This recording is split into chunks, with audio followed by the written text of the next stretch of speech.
ഇടുക്കി കട്ടപ്പനയിൽ വയോധികയെ കൊലപ്പെടുത്തി കുഴിച്ചിട്ട കേസിൽ പ്രതിക്ക് ജീവപര്യന്ത തടവ്.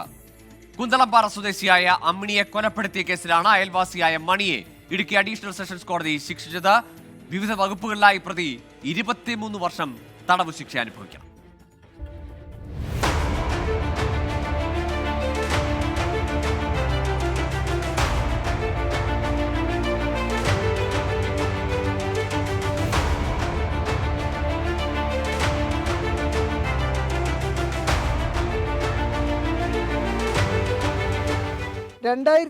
ജൂലൈ 3 കുന്തളംപാറ സ്വദേശി അമ്മിണിയെ അയൽവാസിയായ മണി വീട്ടിൽ കയറി ആക്രമിച്ചത്.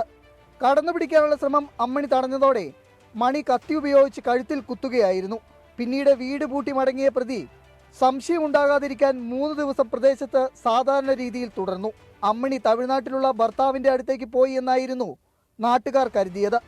3 ദിവസത്തിന് ശേഷം തിരികെ എത്തിയ മണി അമ്മിണിയുടെ മൃതദേഹം വീടിന് സമീപം കുഴിച്ചു മൂടുകയായിരുന്നു. തമിഴ്നാട്ടിലേക്ക് കടന്ന മണിയെ തേനിയിൽ വെച്ച് കട്ടപ്പന പോലീസ് പിടികൂടി. കൊലക്കുറ്റത്തിനൊപ്പം മോഷണം, അതിക്രമിച്ച് കടക്കൽ, തെളിവ് നശിപ്പിക്കൽ എന്നീ വകുപ്പുകളും മണിക്കെതിരെ ചുമത്തിയിരുന്നു. ദൃക്സാക്ഷികളില്ലാത്ത കേസിൽ ശാസ്ത്രീയ തെളിവുകളുടെ അടിസ്ഥാനത്തിലാണ് പ്രതിയെ പിടികൂടിയതും ശിക്ഷ വിധിച്ചതും. 24 തൊടുപുഴ.